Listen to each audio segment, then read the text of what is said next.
hip-hop changing from positive to negative was not a consequence of history.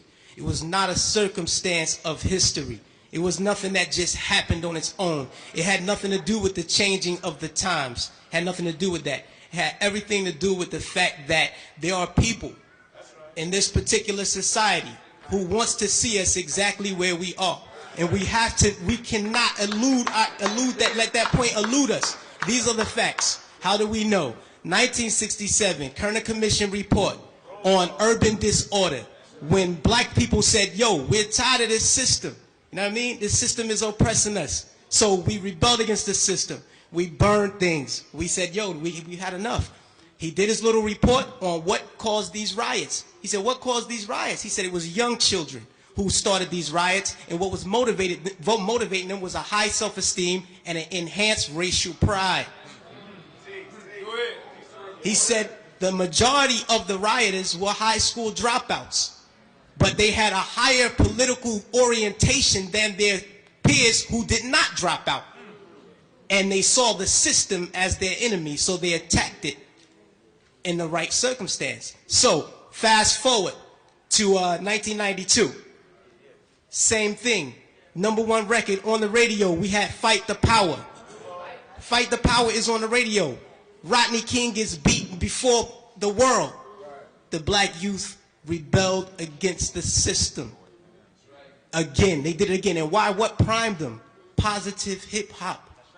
Primed them. Fight the Power, X-Clan, Brand Nubian. You had these groups out here who were pushing, who were politically orienting black kids in the right direction, giving them the proper prompters that they needed so that they can respond properly to oppression.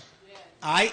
In 1967, when the riots happened, he saw that the self-esteem and the racial pride was fueling this. So he said, how do I bring that down so that they will not riot? And what he did, he flooded the airways with black exploitation movies.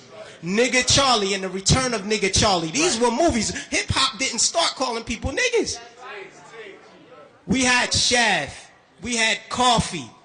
Black girl turned prostitute to do whatever. You know what I mean? But these black exploitation movies brought down the self-esteem and the racial pride so that the kids will not rebel against this system of oppression. 92, the racial pride was back in effect.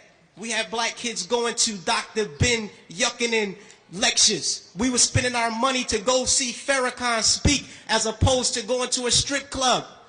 This is where we were. The most coveted article of clothing was a historically black college or university sweater. We were motivating children towards positive attitudes and lifestyles. And when Rodney King got the beating, heads responded properly. Fast forward to our day. Sean Bell is shot 50 times in the street in New York by police officers. #1 song on the radio, Like a Lollipop. Nobody do nothing. Nobody respond to nothing. Trust me. Just like the brother, I believe it was JT, the bigger figure, who said that the label executives came to him and said, yo, brother, we need you talking about guns and whores. You know what I mean? That's right. That happens. I've been in those meetings with management and had to ask me, is what you're saying really what you believe so that we'll know how to market you properly? You know what I mean? This happens. Young Buck on his album, he has a song on his album that talks about police terrorism. The label said absolutely not. Jimmy Iovine said absolutely not. You cannot put that record on the album because it might create an atmosphere that might put police officers' lives in danger. Right.